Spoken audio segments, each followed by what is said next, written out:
Perfect as ever, Adam. Fantastic. Well, welcome everybody to the digital download, and thank you for listening in, watching in, and we're going to do. I'm actually going to do the introductions today and get everybody to introduce themselves, because one of the things that we thought was that we've actually been doing a lot of talking, and just wondered whether there was anybody out there that had any questions that they wanted answering. So I wanted to give people time to actually type things in. We're willing to take any questions, whether it's about sales, marketing, leadership, all kinds of things. You know, the things that we normally talk about, and we'd love to hear people, their thoughts, their comments. So if you've got any, yes, Robert, it's the skeleton crew. Yes, scraping the barrel. We've got a birthday. We've got concerts. We've got concerts. Yeah, I'm gutted about that. I'm gutted that Eric, my music buddy, who I should be doing an album with this afternoon, has decided he would rather go and watch Duran Duran live in concert than sit on a webinar with me. Why don't you critique Duran Duran while he's there, and pick an album and just say we have already probably done knowing you why Eric is wasting his time there, Adam. That's a good idea. That's a good idea, Will. I like that. So we're interested if you've got any questions, any comments, any coaching things. Thank you, Robert, for saying it's a good barrel. Thank you. That's you're welcome. You can come back again. Anything there out there that you questions or comments or that we would be we would welcome it. Yes, and any Duran Duran comments would be highly appreciated as well. While we wait to see if there's anything that comes in, let's just do some introductions. So Adam. Hi, I'm Adam. I'm Tim's business partner, co-founder of DLA Ignite, and I've had a thoroughly enjoyable week. I've been rushed off my feet, but it's been a fantastic week this week. Good. And Will. Hi there, everybody. Yeah, I'm William Shorten. So I'm part of the DLA Ignite team. So work with Tim and Adam. It's been a while since I've been here, so it's great to be back. And I also run my own business, so I'm a trainer, facilitator, and an accredited coach as well. And we were saying just before we went live that you look pretty chilled out. Yeah, no, I'm pretty chilled out today. It's Friday, got a good weekend ahead, and it's been a busy couple of weeks. So it's been a bit nicer today, not to have quite so much rush and a bit of time to kind of sit back and reflect a bit, because I know Adam likes to know that I reflect quite a lot. You do indeed, and obviously today is as a keen cyclist, you'll be thrilled. Today is the prologue, isn't it, for the tour? It is a prologue from Copenhagen. So wonderful. Yeah, wonderful. Yeah. The Tour de France starting in Copenhagen. This is what they do, and I think it's going to the Netherlands or Belgium as well before it gets to France. So they've really they like to expand it and have certainly starts in different locations. So it's been here, hasn't it? It came not far from where I live a couple of years ago. That's right. Yeah. How did they bicycle across the channel? Quickly. Otherwise, they have one of those where they put those flippers or paddles to the back of the bike. A pedalo type thing. Yeah. My friends are going to kill me for saying that. So. Oh, I forgot. There's a channel now, right? There is a channel. Yeah. There is a channel. And Rob, why don't you introduce yourself? Good morning, all. I'm Rob Durant, founder of Flywheel Results. I'm based in Boston, USA. Long weekend for us today. We'll be kicking off the Independence Day holiday, celebrating that on Monday, but really celebrating it all weekend long. Everyone has already seemed to leave town and head for their vacation destinations. So it's kind of quiet around here, both in the real world and in the digital world. I have been an associate with DLA Ignite for a while now, and with Flywheel Results, I provide staffing, training, and consulting services for tech companies, a lot of startups. Go Red Sox. Yes. I've got blue socks on. Sorry. Sorry. So today we're taking questions. We are going to do some content, but we're willing to take questions from you. We're interested in what the audience have, any problems or any issues or just any things that you want to clear up. So a couple of things have come in, and so if I put Robert's question up first of all, so if it gives us a couple of seconds to read that. I post on LinkedIn nearly every day on topics from business tips around storytelling, management, etc. I would also integrate stories with personal experiences into them, but I'm not getting any traction. Any advice? Good question. Very good question. Who wants to pick that up? Shall I start? And we can all pile in. I think that one of the most damaging things in the whole world of, so if we think of social media as a marketing thing, first of all, it's about reaching out to people, having conversations with people, positioning yourself in front of people. I think that one of the greatest misnomers in marketing is this belief: build it and they will come. So it's great that you're creating content, and in fact, actually, I loved your post today, Robert, about having sold the bandsaw and the thicknessing table, and the story that you told around that. The challenge, though, is that a good post, no matter how good it is only a good post if someone reads it. And why would somebody read a post from me? If I've got 1,000 connections and they've got 1,000 connections, the chances are I'm just somebody that they don't know, that they connected to 5 years or 25 years ago. And I've been sitting there in the background and I've started to post things and they simply haven't noticed me. So what we all need to do, first of all, is to build an audience. So we need to connect to the places where we want to have conversations. If I'm trying to be noticed as an event speaker, then I need to be joining the conversations around events, connecting to people that are hosting those events or are pivotal in those events. And then I need to be activating that audience, because one thing that for certain is that if I post something, people maybe will see it, but they probably won't react or possibly won't react to it. But if I wanted Tim to engage with some of my content, I'd find one of his posts and I'd like it. And then when he posted something else, I'd comment on it. And then when he posted something else, I'd like it. And then posted something else, I'd like it. And eventually there comes a point when he thinks to himself, who is this guy that keeps liking my posts? And he'd look at my profile and then he'd start to see my posts, because that's the kind of the programming element of the human brain. If you've noticed me, then you'll notice me. Like you buy a new BMW and then every car on the road seems to be a BMW because you're noticing them now.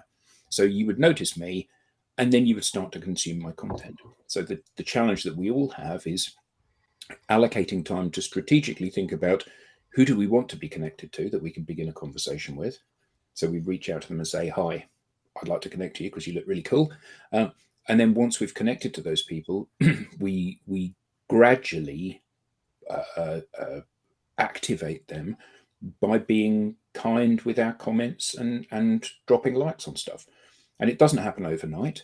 But one of the great things about social, the greatest thing I believe about social, is that it helps you to provide scale to the intimacy of face-to-face networking. So where once upon a time you would go to a group of 20 people and have breakfast with them and shake hands with them and get to know them over time, and eventually those people would treat you as a member of their family and a trusted advisor, you could only do it with 20 people because you can only sit next to 2 people and opposite one at a table at any given time.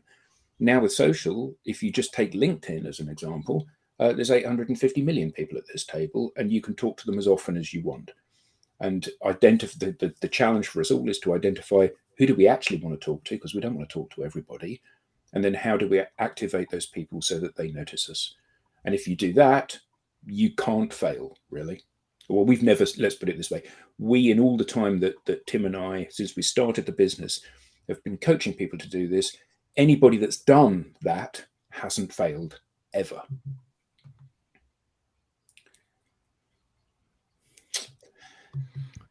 Good. I'm pleased to hear it, Robert. Will, Rob? So I believe content is one of the three legs on this three-legged stool. You also need to be approachable, build a great profile, and you need to be sociable. You need to build and continue to build a great network. The most difficult leg for the stool for many people is that third leg: be generous, build great content. It sounds like that's the one that's coming easiest to you at this point. But for those that don't buy into that yet, I like to share this. There are moths and there are light bulbs. Be the light bulb. Illuminate the things that everyone wants to talk about. That's fantastic. Great advice.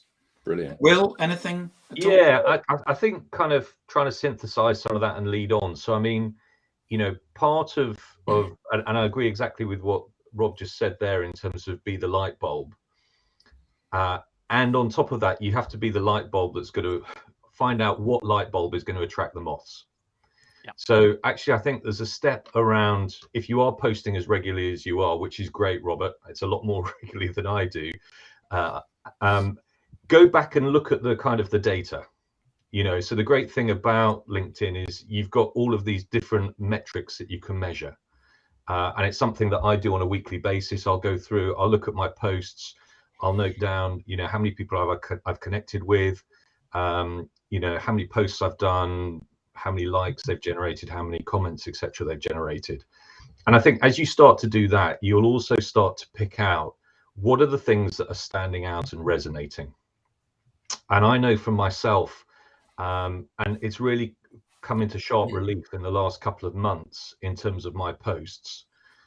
For some reason, I don't know why it is, but if I put a post which has got my picture in it, it generates probably 2 to 3 times the amount of likes and 2 to 3 times the amount of views that it gets.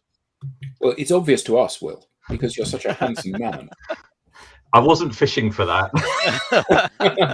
But thank you, Adam. You know, the check's in the post. You know, and I think it is all about finding, it comes back to that light bulb. You know, what does your light bulb look like? What's your voice? What's your style that is going to engage with people?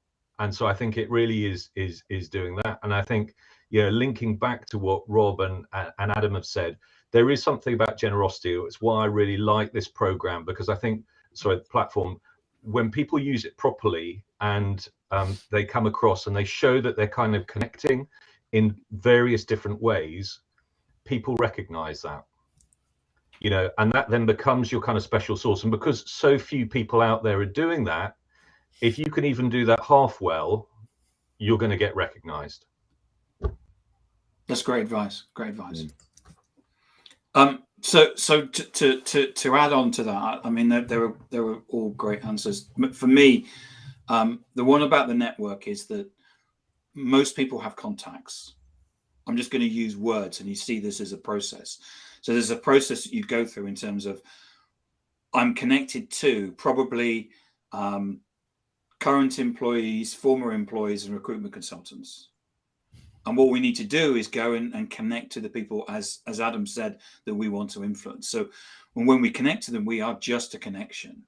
And what we need to do is actually then start building that as a network. So a network being, as you know, and I'm telling you things that you know, which is where you're having this backwards and forwards going on, and there's some sort of conversation going on. But then you move that again to being an audience, which is where people come in and they actually want to engage, because they know as part of the engage, there's going to be a proper discussion going on, not just me turning around and trying to sell you some stuff. The second thing would be the in terms of content, to use what I would always call the 411, which is 4 pieces of content, which is four pieces of content, which is around the business issue that you're solving, the business issues that you think that you're solving within your ideal customer. One which is to do with your product or service, which could be a pitch, it could be a brochure, whatever. You'll get away with it if you're putting out things that are interesting. And then the other one is something which is human. And human content always goes down well on LinkedIn, as Will points out. When he puts out something about him, you get 2-3 times the amount of. And the reason for that is that people come to LinkedIn to be sociable and are interested in you. They're not coming to actually read brochures. And I think any further points on that? I think there's something which struck me as you were talking about, which comes back to that generosity. And I think there's something around reciprocity as well.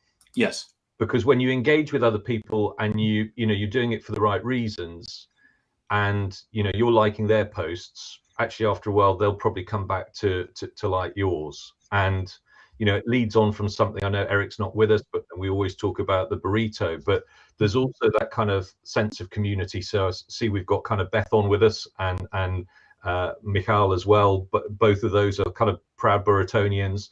And there's something about then as you start to kind of make that community or network, that it really, there's a kind of mutual support part which kicks in with it as well. And I think that's then when you really start to find it working. The wheel spins that much quicker when you manage to create that. And Robert, you create some great content, and you do mix it up, which is great. There's a lovely mix, but the live stream maybe soon. Stretch you, challenge you a bit, because it's a great format. Yeah. And don't mix up the why. The why you're creating this content is not for the likes. The why is you want to get closer to people. You want to have conversations with people. And then maybe some of those conversations will lead to business transactions. The why is not the likes, but that's how we measure quote unquote success. It's a KPI, but it's not the KPI. Mm. And Robert, as well as anybody that, you're very kind in asking a question, but you're of a growth mindset, and that while feedback and that is it always can be difficult. The fact that we're telling you these things, it's a great, we're sharing with you, and it's and great feedback and great affirmation as well. So, so just if you've tuned in, what we're doing is that we're taking questions from the audience. If you've got any questions about what you're doing on social media, if you've got any questions about sales, marketing, coaching, leadership, anything, that we'll take questions. We may turn around and say we can't answer them, but we'll take the questions. I need to go back because Beth's question was really interesting. Beth's question, yes. So here's a question, not sure it'll spark a debate, but I'll be interested to what you know. What do you think of the future of social media will be? Hi, Will.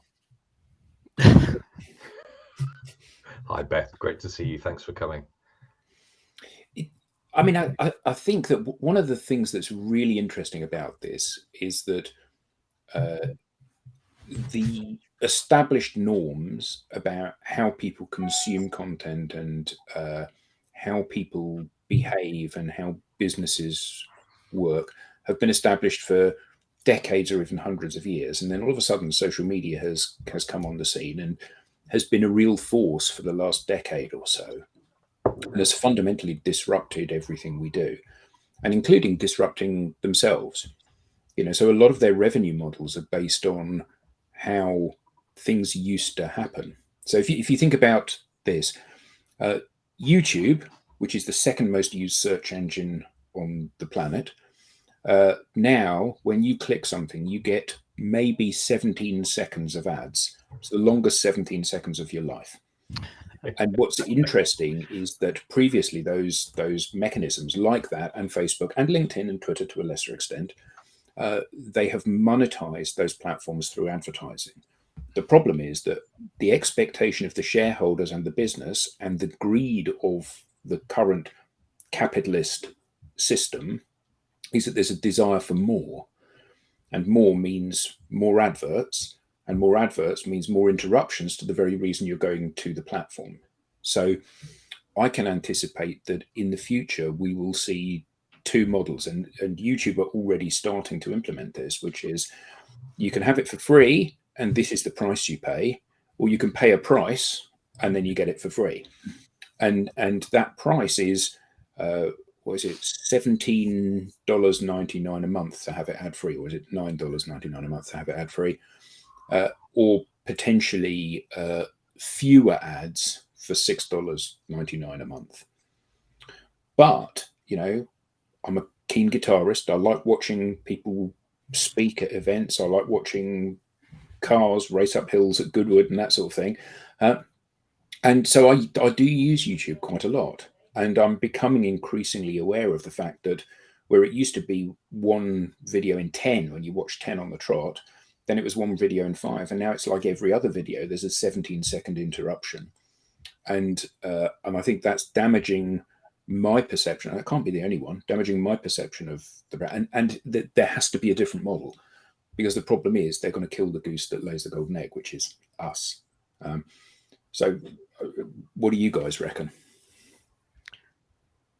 I don't see it nearly as detrimental.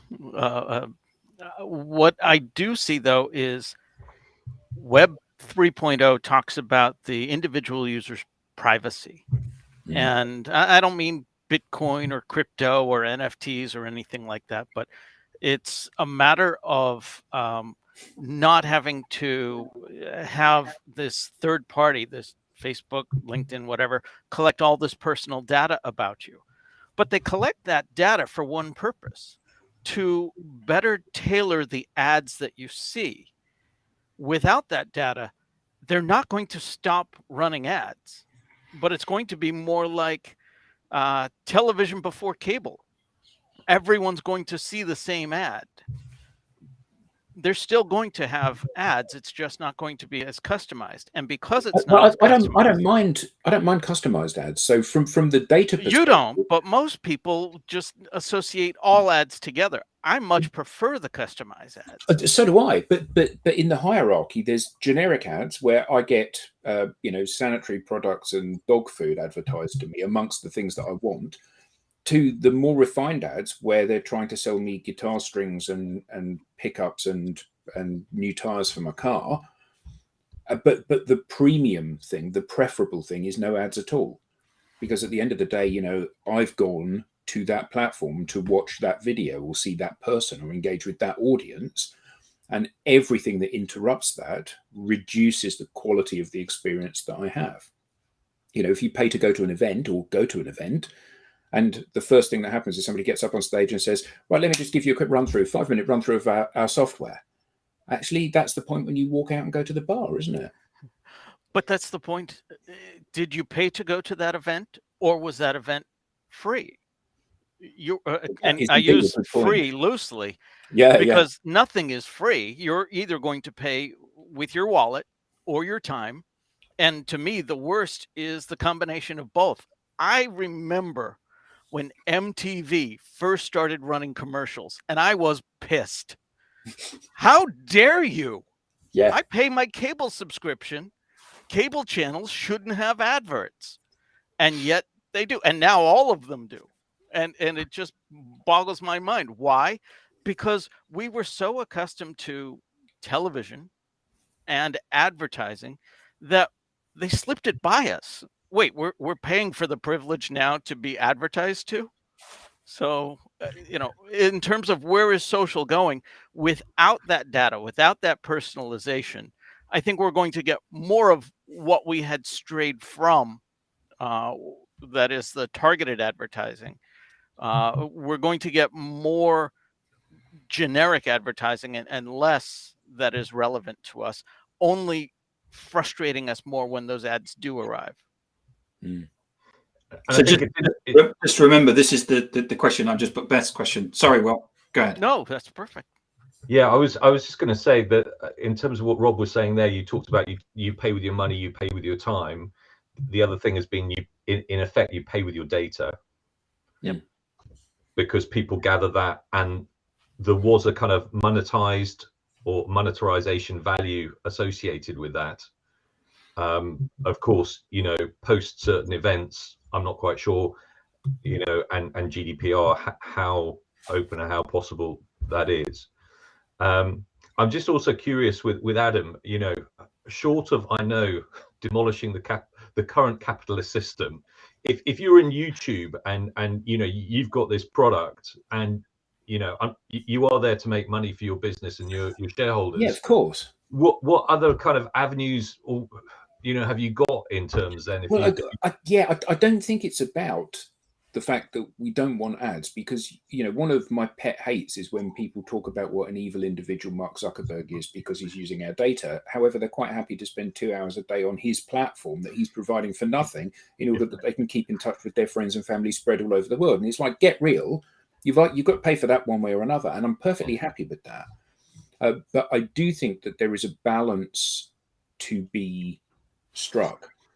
And I think that when you go too far one way, you end up with MySpace, which just goes under. And if you go too far the other way, you end up with MySpace because everybody leaves. And actually, there's that sweet spot in the middle, isn't there, where you're engaging your audience enough that the audience numbers continue to grow, but you're not desensitive, because YouTube is now at a point, I think, where, and I know that there is Vimeo, but if there were another YouTube, we would see people migrating from YouTube to YouTube 2.0, because actually, if I got 75% of the content, because let's be honest, 90% of the content on there is garbage. If I got 75% of the content with 10% of the adverts, I'd happily pay for losing 25% of the content that's there. Can I take the conversation on a bit? Please. To just remind everybody, we're taking questions from the audience today, and so if you've got any questions about sales or marketing,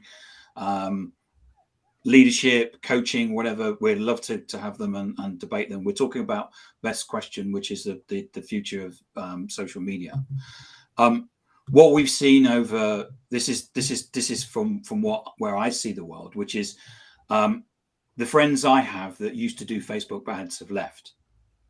And the reason for that is that because of the changes in iOS 14. I was asked yesterday what iOS is. iOS being the Apple operating system. So Apple have changed the operating system, so you can't have, so that the targeted ad system on Facebook doesn't work anymore. So what you're seeing is massive disruption taking place. So was it that Facebook have lost $11 billion or something? So Snapchat this week announced a paid for version because they're not getting the advertising revenues. Snapchat have been hit exactly the same by iOS 14. So there's a war going on amongst big tech amongst themselves in terms of how they want to see the world. And Apple is positioning itself as one that says it doesn't want to see people taking personal data. It's the champion of the consumer in this instance. Yeah. Even though what they're doing is that they're using it's a marketing. They're doing it because what brands do is that they champion certain things, and that's they're seeing themselves as so. What we're seeing right now is a big change taking place. We've now got 60% of the world's population on social media. And they're active, and active means that the average person now spends 2 hours 27 minutes, just under 2.5 hours 2.5 hours a day on social media. In the Philippines, they spend 5 hours a day on social media. So what we've seen is this complete switch where social media used to be a destination, and COVID has accelerated that to the fact that we now are on social media and we tend to spend our time on it. And I don't know about you, but one of the things that I've seen certainly over the last 2 years is that we have this thing that Gartner described way back 5 years ago about the modern buyer. The modern job hunter is exactly the same. So when I go online to buy something, I'm looking at the company on social. I'm looking at the management team on social. I'm looking at the people on social, and I do exactly the same as that as a job hunter. Is this the type of company I want to work for? And if I'm searching for, so we have this thing where this modern person, and we all do it. You know, the first thing you do, if you sat down with your partner in a coffee shop on a Saturday and said, let's go to Iceland on holiday next week, what you do is just get your phone out. So that's one of the big changes. There's also a number of things that are taking place with the metaverse that are starting to change things. So I've got an interview coming up with someone who's saying that NFTs will basically replace CRMs. And we're also in that discussion. There's going to be we're going to talk about 3D websites, which is what Web 3.0 provides you with. Now, if you think about the current customer experience that we have on most websites, which is pretty dire, because they're mainly just templated and people put them up. Just think about what organizations are going to have to do when they go 3D. So that's some of the things. So you, Beth, I was talking and I wasn't, and I haven't read your comments.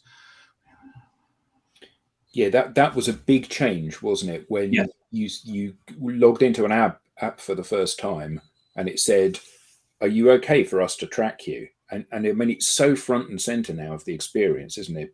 You know, this whole Apple protecting your privacy, which I mean, is a powerful thing, isn't it? At least you give your data knowingly, or not, as the case may be. And I don't know where that's going to go. But it's very clear that the fact that we're debating it and we're having a conversation it shows that we're now aware of it. Whereas probably before COVID, we just went onto Facebook and we just did the stuff and not realizing how much the data was being used. I think it's also interesting, the wording, isn't it? So you go to a website and it says, allow cookies, accept or decline. And you go, oh, cookies, they're all right, aren't they? And then you go to your iOS and it says, allow the app to track you. You know, there's a very big difference. One of them implies warm and friendly and giving you a better experience. The other implies Big Brother and kind of looking through your files when you're not at home, kind of thing. So I think it's really interesting that Apple are going big on that. But that surely will drive, you know, that will destabilize the environment in which Apple operates, which is a very high risk strategy. Because let's be honest, you know, if ultimately this means the collapse of, you know, and this is quite a jump, but it means the collapse of YouTube, Facebook, Snapchat, Instagram, LinkedIn, all of these different platforms, then it's like, well, I don't need a smartphone anymore. I can do with a tiny little flip phone because I'm using it to phone people and text people now, rather than using it as an entry point to the internet. And given that they've got, you know, Apple and the smartphone, or any smartphone manufacturer, and social media have a very symbiotic relationship, don't they? That to cut off your nose to spite your face could have unintended consequences. You ready for another question? Yes. Okay. This is from Andrew, which kind of segues us in similar sort of so Beth, great question. We could have a whole session on that. But I think that's a good 10 minutes of it. But Andrew, this is a good question as well. Is social media transferring more younger companies, and are the older, more corporate, multinational companies not taking up the advantage of social can create? And I'm going to keep quiet. Honestly, that presumes that the younger companies get it. And most of them don't, not nearly to the extent that they could. And we work with some older, even multinational companies that do get it. But yes, in general, that is the perception, and that is the reality.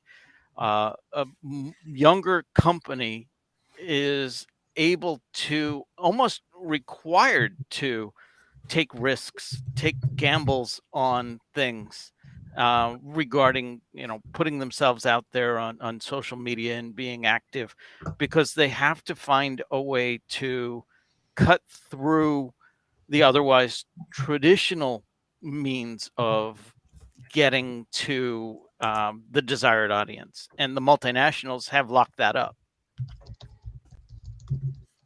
It's a great question, Andrew, and I see young companies spending all their money on advertising, which gets them nothing, and I see big companies empowering their employees to talk on social and getting a lot, and it doesn't, it's nothing about size of company or anything like that, but people know what most people watching this know where I stand, and I don't want to go into I think that most big companies are labouring under the misapprehension that they have something to lose. So, they can be quite conservative about their behaviour. We need to protect our brand and all of this kind of thing. But, I think that if nothing, the last 25 years has taught us that no company is too big to fail. We saw it with Arthur Andersen. We saw it with Kodak. We've seen it with companies that have been market leaders and incredibly established and infamous by their ability to control and monopolize markets because of their success, that have evaporated in almost no time at all. And in our space, I remember when MySpace was the biggest site on the internet by far. Now, if you say to someone who's 15, MySpace, they go, "What are you talking about? That's my bedroom." And I think that the reality is that it's like the Wild West, isn't it, out there? Fortune favors the brave, and the organizations, large or small, that can embrace this change and the perceived risk, which is oftentimes nothing more than a perception of risk, are the ones that stand to be the big winners from this. I think there's a mindset piece as well, and I look at an organization that I work with, which is a big multinational, and what's been really interesting for me in the last 6 months, 12 months, is to see how certain people I'm connected with in that organization have increased their output and become much more visible on LinkedIn. And what I haven't done yet is to go back and see whether that was something that has been consciously kind of taught, or it's an initiative that's been launched, or whether that's people just working off their own bat. But there seems to be probably somewhere between half a dozen to a dozen people now who are much more active on LinkedIn, posting much more regularly. So there are obviously people in the organization who kind of get it, whether, as I say, they're doing that off their own initiative, or whether there's something that's kind of more coordinated, or whether there's been a suggestion, we'll go and pilot this and let's see how it lands. I don't know. So, or are they doing this because they've seen you? No, I think no. It's so empowering, Will. No, but I mean that in the most sensible way, because actually, if you are moderately of an open mindset, you go onto LinkedIn and you see Tim, and you go onto LinkedIn tomorrow and you see Tim, and you go onto LinkedIn the day after and you see Tim, and you go onto LinkedIn the day after and you see Tim, and you think, I'm always seeing Tim, why is that? And then you see that he posts a lot of content, posts every day, and then you go, okay, so if I'm seeing him every day, if I post stuff, my audience will see me every day. And actually, that's not a huge leap, is it? It requires you to at least be open to the concept, of course. But actually, I think a lot of this is people absorbing the proof of seeing it happening to them.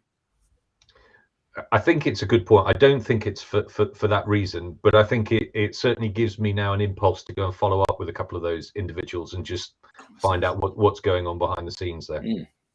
So Beth makes a great comment here. The best example for me of this is the larger, more established companies never reply to their followers on social media unless it's a complaint. If it were me, I'd be looking to reply to people that love the company to engage with as many. I totally agree with you, Beth. The best example of this, Beth, is Vanessa Gartel, who does the wine reviews on Breakfast Burrito. And what she does is that she will always post afterwards and say, this is the wine, tags the company, and she's put out a post recently that even though she tags the company, and even though these people are getting free adverts, They hardly ever respond. Darren, I totally agree. I don't think even though influencers are basically just paid adverts, Kim Kardashian, when she wears a pair of shoes or whatever, it's just an advert. It's just no different from the Aunt Martini ad that we saw. I don't think younger people understand that it's just an advert. And while I bring up the content, there's a quick question here from it's Mikhail, isn't it? What happens if you don't accept a cookie on a website? Do you know? Yeah, you don't get a personalized experience. There's no downside. What you will find is that, generally speaking, the more open and forward-looking companies, the companies that say accept all, decline all, and it's quite easy. A lot of companies have accept or cancel. And if you click cancel, you go off the website. And if you click accept or set, you have to go through and set the preferences. So oftentimes you just go, oh, well, I'll just accept them, which seems a little bit kind of railroading people. But yeah, it's just about being able for them to, so, in this country, you go to John Lewis and the website and you look at a teapot. And then for the next month, that teapot is on every single website you go to. And it prevents that from happening. So one of the things that you get is something called programmatic, which is where it takes the cookie and then they use that. So, for example, like Adam's guitars, I'll be online, funnily enough, looking at vinyl records, and then what happens is I'll bring up a particular website, and then what will happen is that Rough Trade will show me through a programmatic ad a whole bunch of vinyl records, even though it's not actually contextual with the website I'm looking at, and it's through cookies. So I've just picked this one at random, this piece of content. I think it's yours, isn't it, Will? It is mine, yeah. And it kind of touches on a couple of points that we've already been talking about. And I know Stephen's listening. He unfortunately was otherwise engaged to be able to join us live to talk about it. But Stephen is a contact of our good friend Eric, and he posted this morning, so it was really kind of timely. And Stephen here is talking about going to an event. He's involved in the oil and gas industry. So this event itself was, I think he says it was for the Offshore UK conference in Aberdeen. And he'd been invited along as an expert and guest speaker in that area, and found actually most of the questions he had when he was meeting people was all due to his LinkedIn presence. And people were asking him about how he managed to get so much great engagement and what kind of methodology he used. And this article, I think, really sums it up well, because he talks about kind of three main points which stand out for me, which is always act with integrity and authenticity, to be yourself.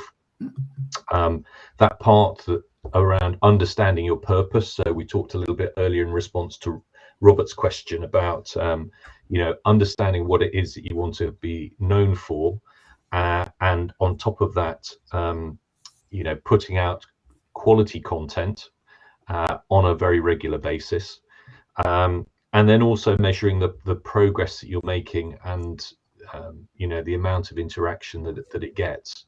So I think it's a great reference for as you become more active on social, how you can get recognized and how that can be leveraged. And I think it is one of those things, and I'm sure we've all had it when we've been to events, or we come across friends who we haven't seen for a while, and they'll say, I haven't been in contact, but I see you're really active on LinkedIn. And I think it's one of those which, as you go on this journey and as you become more social, it's a really good kind of litmus test about, okay, actually, are you living up to those things that you're trying to do? How do people see your profile? What's the credibility that you're building up? So I just thought this was a kind of great article which summed that up. It is a great article. It's nice. It's nicely written as well, in terms of you Adam often says, you don't know an article is good until you've read it. Yeah. Which is true. And it's one of those where you sit there and go, oh, here it is. Here's another LinkedIn article. And then you read it and go, no, actually, that's really nicely presented and well written. It's good. I think the surprise is because we all open up some articles and, you kind of think, oh, I'll read the first paragraph or two. And it's those ones that kind of really hook you in. So I'll embarrass him a bit. It was a bit like Adam's article today about the Goodwood races, because I saw a great hook to get in reading it, and then the talk about the kind of electric cars, and I'll be honest, I didn't watch all of the video, but I watched the first 4 or 5 minutes and then skipped to the last 2 or 3 minutes to see what the time was on the last 2 cars. But it was that thing that kind of draws you in and really kind of engages you. So yeah. The ads came up with it. Yeah, for guitar strings. I don't play a guitar. So. Yeah, you still need them. Honestly, you do. This is yours, isn't it, Rob? Yes. So this came about, actually, a friend sent this to me because we had recently had the discussion. And I said, well, you've heard the old adage, nobody likes to be sold to, but everybody likes to buy. And based on that discussion, he sent this article to me. And what I found interesting about it was it sort of speaks to what we were talking about in that discussion. So the Boston Consulting Group has actually done a survey, and it says companies have long operated under the assumption that buyers want a human-led experience. Our new report, and even the title gives away what I would expect the findings to be, the declining relevance of humans in delivering what customers want, found that 6,000 consumers worldwide challenged that conventional understanding. I actually haven't dug into this report yet. I am planning on doing that over the weekend. But just seeing the survey results was kind of surprising to me. When you shop, do you prefer working with a human sales agent, a bot, or a self-service tool? Or if other, please comment below. It does not surprise me that nobody wants to speak to a bot. But in my mind, a bot is nothing more than a self-service tool with some AI programmatic automations connected to it. What really surprised me in this poll was how many people still say they want a human sales agent. And I think of me going to like a car dealer. I've done all of my research beforehand. I know exactly what I want. I've researched all of the dealerships in the area to find who has the exact vehicle with the exact configurations. And I show up, financing ready, check in hand. I want that one. And I have to go through a salesperson simply because that's the model that they've set up. I hear more and more people say, they're doing their own research and coming to the buying process. 57% down the pipeline, I think, is the ad that or the stat that is thrown out. Although how they figure that is beyond me. And to see that, despite all of that, at least for the people responding to this survey, they're still more interested in dealing with a human. That's surprising and maybe encouraging. No, well, yes and no. I think that the key thing here is that salespeople will often look at this and say, that means the customer is looking for my cold call because they want to deal with the person. No, and that. I think you're right. That's yes, what people read into this. So you've done your research online. You know that you're going to buy a BMW 330 Touring with this pack, with this, and you go into the BMW dealer and you sit down with a salesperson, because what you don't want to do is to order it with bright pink fancy upholstery and 8-inch wheels by mistake. So what you're doing is you're going to the expert to validate that you've clicked the right buttons during this. Or if you're booking a holiday, before you book it online, you speak to the sales agent and you say, I just want to confirm that. And then they say, yes, you've read that correctly. The flight does leave at 4 o'clock in the morning, and it does, and the transfers are included. And that I totally believe. I'm surprised that isn't higher. But the problem is that a human sales agent is the person that takes your order when you've decided you want to buy, and the person that is the first touch point when you're not even sure that you have a problem that can be addressed by that issue. And I think that that kind of stat is incredibly misleading, because you can take either one of those things away from it, can't you? One of them exactly plays to what you know is the truth, and the other one plays to what the salesperson, the cold caller, hopes is the truth. And I think those are diametrically opposed. And I think there's also something around, you know, in that scenario, people are kind of caught in a middle ground, because whereas I think when people used to come into a shop and you didn't have all of this other information available to you, it was easier to lead everybody down the same path. The fact of the matter is that you've got people, you know, as yourselves, who've done that research before they've got into the store, and, you know, they know where they want to get to. And you've also got people who are still left, you know, where they used to be, haven't got that information, need to be taken through. So there's something around the training for the quality of, you know, those sales reps or people in the shop who are there to assist, that they've got to figure out much more quickly where you are on that line. Yeah. And then be able to adapt very quickly, you know, in order to offer the right level of customer service for the person who's in front of them.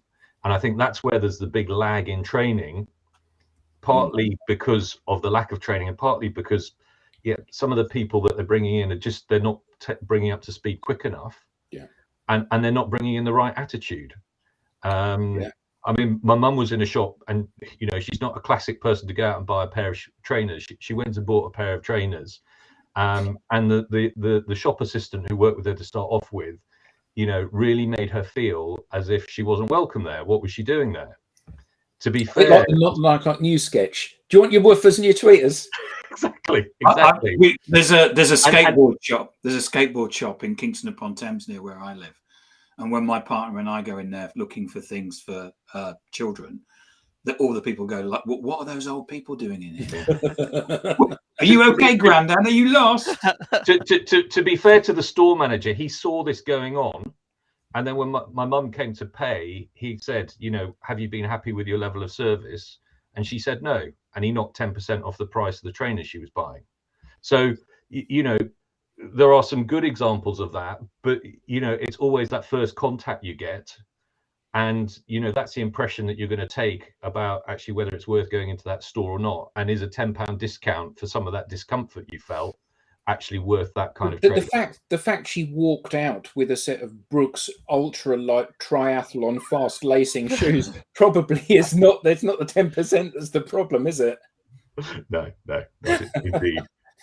I think it's great research, Rob, because it does, because we all buy stuff online because it's a commodity. It's you know, it's fast, it's convenient, and we don't like talking to salespeople.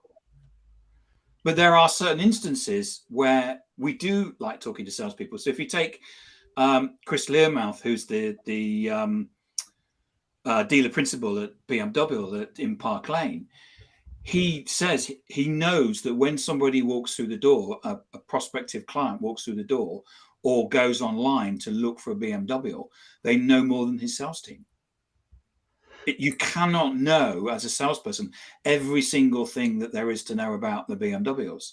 But what they do, and Beth's comment is very true, is that quite often what you're looking for is that guidance right at the end. That you know, for example, you've configured and it's pink leather and it's yellow outside, and you say to the salesman, "This is the car I want," and the salesperson says, "You will never resell that in the resale market."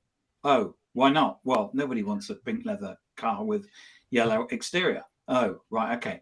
And it's about that understanding of some things that you will never know or you will never be able to find on the internet, like the leasing options.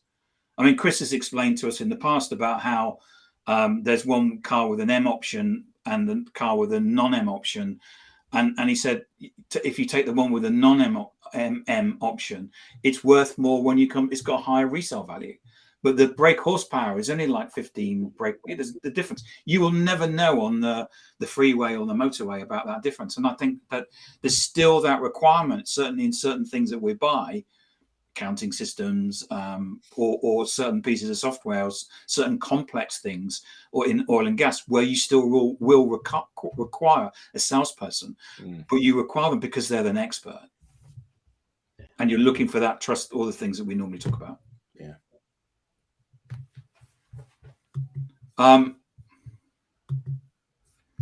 God, everybody's trying to get hold of me today.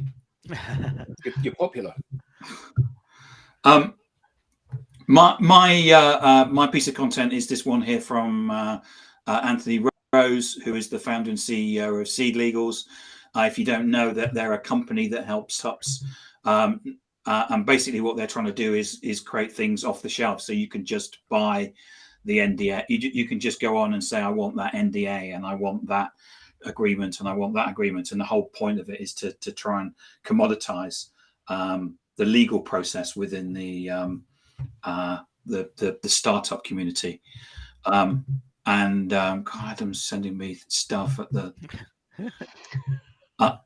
and it's a bit it's a bit cheeky, but he goes on and it goes to an article in terms of 5-year business plans are made up, but the investors still want them. And I think certainly when Adam and I started, we didn't have a 5-year plan. I think we didn't have a 5-minute plan at the very beginning. But it's true, you know, as a startup, you need to show your ambition. You need to show that you understand what the market opportunity is. You need to understand and have some idea about what your future revenues will be. And, you know, you need to be understanding about how you're going to break even and how you're going to make some money. So the point that you said there, the first thing was the big thing, the vision. You know, you need to be able to say, this is where we're going and why. Yeah. And actually, if everything else falls into place or falls out of that, but if you don't know why you're doing it, if you think it's, you know, because I've got a customer opportunity, actually you end up sailing around in circles, don't you? Yeah.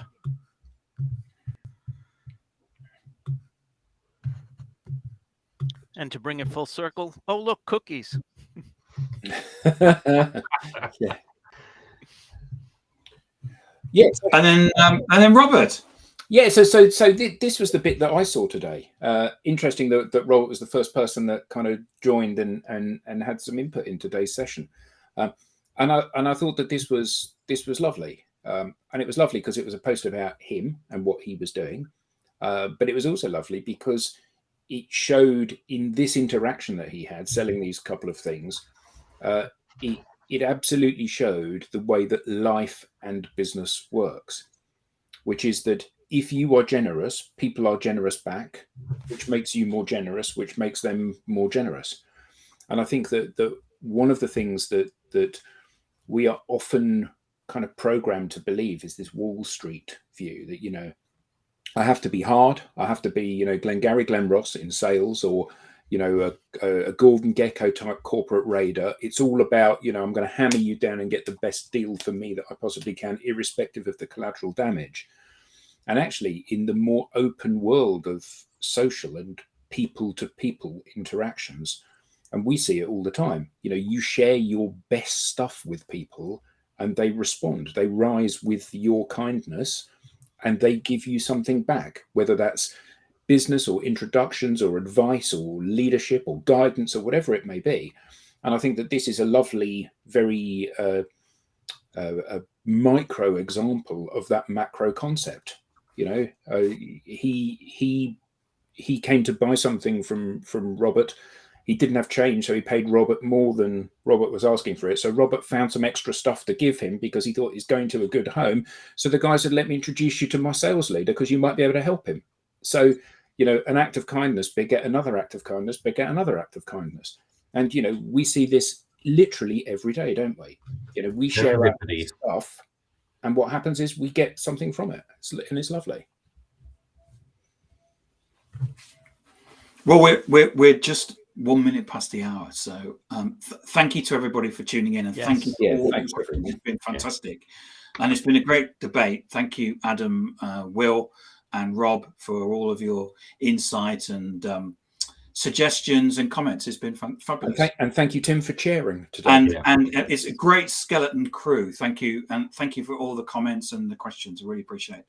Robert, Stephen, Beth, Mikhail, Andrew, Darren, and it's been fantastic. Thank you very much. That's great. Thanks. Have a great weekend. Great holiday have a great weekend. 4th of July, Rob. Yeah. Thank you. Happy 4th of July. It's happy for us as well. Yeah. For obvious reasons.